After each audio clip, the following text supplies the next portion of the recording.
ایک شخص تھا، اس کا نام حاتم الاسام تھا۔ بہت نیک شخص تھا۔ اس نے ایک بار حج پر جانے کا ارادہ کیا۔ اپنی بیوی سے کہا کہ اس سال میں حج پر جانا چاہتا ہوں۔ یہ سن کر اس کی بیوی پریشان ہو گئی، اور آپ چلے جائیں گے تو گھر کون چلائے گا؟ ہم کہا کہ بابا، اگر آپ حج پر جانا چاہتے ہو نا تو آپ چلے جائیں، ہمارا رزق کا معاملہ اللہ دیکھ لے گا۔ کچھ دن گزر گئے، ان کے پاس جو بھی مال تھا نا وہ ختم ہو گیا تھا، کھانے کے لیے کچھ نہیں تھا۔ تم تو اس دن بڑے بڑے باتیں کر رہی تھی نا، اللہ تعالیٰ ہمیں رزق دے گا، اللہ تعالیٰ ہمارا خیال رکھے گا، دیکھو ہم تمہاری وجہ سے ہم فقر کا شکار ہو گئے، تم کیا کرو گی؟ السلام علیکم ورحمۃ اللہ وبرکاتہ ایوری ون۔ ایک شخص تھا، اس کا نام حاتم الاسام تھا۔ بہت نیک شخص تھا۔ اس نے ایک بار حج پر جانے کا ارادہ کیا اور آ کے اپنی بیوی سے کہا کہ اس سال میں حج پر جانا چاہتا ہوں۔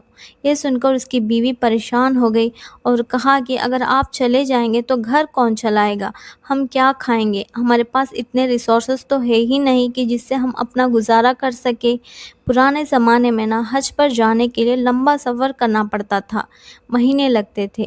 ان کی بیوی نے کہا اللہ آپ کو موقع دے تو انشاءاللہ آگے کبھی چلے جائیے گا، فی الحال تو ہمارے پاس اتنے پیسے نہیں ہے کہ ہم آپ کے بنا اپنا گزارا کر سکیں۔ لیکن حاتم الاسام کی بیٹی تھی نا، وہ بہت اسپیشل تھی، اللہ تعالیٰ پر بہت توکل کرتی تھی۔ اس نے کہا کہ بابا، اگر آپ حج پر جانا چاہتے ہو نا تو آپ چلے جائیں، ہمارا رزق کا معاملہ اللہ دیکھ لے گا، رزق دینے والا اللہ ہے، آپ نہیں، آپ بے فکر ہو کر جائیں، اللہ سنبھال لے گا۔ اپنی بیٹی کی ان باتوں سے حاتم الاسام اللہ پر توکل رکھ کے حج پر چلے گئے۔ کچھ دن گزر گئے، ان کے پاس جو بھی مال تھا نا وہ ختم ہو گیا تھا، کھانے کے لیے کچھ نہیں تھا، اور وہ رات بھوکے ہی سو گئے۔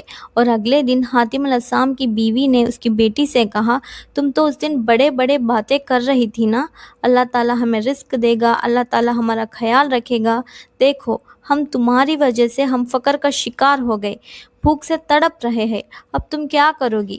جب اس نے اپنی ماں کی یہ باتیں سنی اور وہ اپنے کمرے میں چلے گئے اور بہت روئی، اور اس بچی نے ہاتھ اٹھا کر اللہ تعالیٰ سے دعا کی، یا اللہ میں نے تجھ پر توکل رکھا، تو ہی تو قرآن میں کہتا ہے کہ جو تجھ پر توکل رکھتا ہے تو اس کے لیے ہر مشکل میں سے آسانی پیدا کرتا ہے، تو تو الرزاق ہے، تو ہی تو سب کو رزق دینے والا ہے، تو میری مدد کر، مجھے اپنے گھر والوں کے سامنے شرمندہ مت ہونے دے۔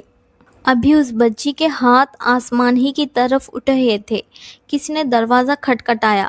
حاتم الاسام کی بیوی نے دروازہ کھولا۔ جو اس وقت کا بادشاہ تھا نا، وہ اور اس کا قافلہ گزر رہا تھا۔ اس بادشاہ کا گارڈ ان کے گھر کے باہر کھڑا ہوا تھا، اور اس نے حاتم الاسام کی بیوی سے کہا ہمارا قافلہ آپ کے گھر کے پاس سے گزر رہا تھا، ہمارے پاس پانی ختم ہو گئی ہے، بادشاہ کو پیاس لگی ہے، انہوں نے حکم دیا کہ کہیں سے ان کے لیے پانی لے کے آؤں۔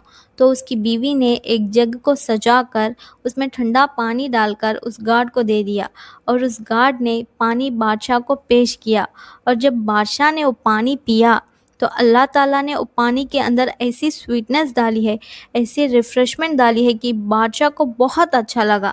اللہ تعالیٰ اس بادشاہ سے حاتم الاسام کی فیملی کے لیے کچھ کام لینا چاہتے تھے۔ تو اس بادشاہ نے اس گارڈ سے پوچھا کہ یہ پانی تم کہاں سے لے کے آئے ہو؟ اس گارڈ نے جواب دیا کہ یہاں پاس ہی ایک بہت اچھا شخص رہتا ہے، اس کا نام حاتم الاسام ہے، ان کے گھر سے لے کے آیا ہوں۔ تو اس بادشاہ نے کہا کہ اچھا چلو جا کے انہیں سلام کرتے ہیں، ان کا شکر ادا کرتے ہیں۔ تو اس گارڈ نے جواب دیا کہ وہ ابھی گھر پہ نہیں ہے، وہ حج پر گئے ہوئے ہیں، گھر میں ان کی فیملی اکیلی ہے۔ تو اس بادشاہ نے کہا اچھا وہ حج پر گئے ہوئے ہیں تو ان کی فیملی کا ٹیک کیئر کرنا ہماری ذمہ داری ہے۔ تو وہ بادشاہ خوش ہو کر اپنے جیب سے ایک بیگ نکالی، اس بیگ کے اندر سونے کے سکے تھے، اور حاتم الاسام کے گھر کے اندر ڈالا۔ اللہ تعالیٰ کا تو حاتم الاسام کی فیملی کو اور زیادہ نوازنا تھا، تو اللہ تعالیٰ نے اس بادشاہ کے دل میں ایک خیال ڈالا۔ بادشاہ نے اپنے قافلے کو یہ حکم دیا کہ جو بھی مجھ سے پیار کرتا ہے وہ یہ امر دہرائے جو میں نے کی ہے۔ تو سب نے اپنے جیب سے سونے کے سکے کی پوٹلیاں نکال کر حاتم الاسام کے گھر کے اندر پھینک دیا۔ دیکھتے ہی دیکھتے حاتم الاسام کا گھر سونے کے سکوں سے بھر گیا۔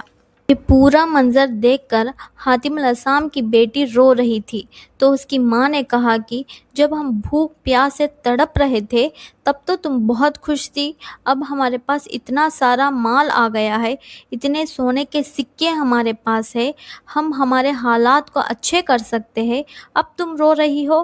تو اس بچی نے ایک خوبصورت جواب دیا، ماں میں اس لیے رو رہی ہوں، دیکھو دنیا میں ایک شخص، ایک اللہ کا مخلوق ہمیں کرم کی نگاہ سے دیکھا ہے تو ہمیں اتنا کچھ ملا، سوچو اگر اللہ ہم پر رحم کرے گا تو وہ ہمیں کتنا کچھ دے گا۔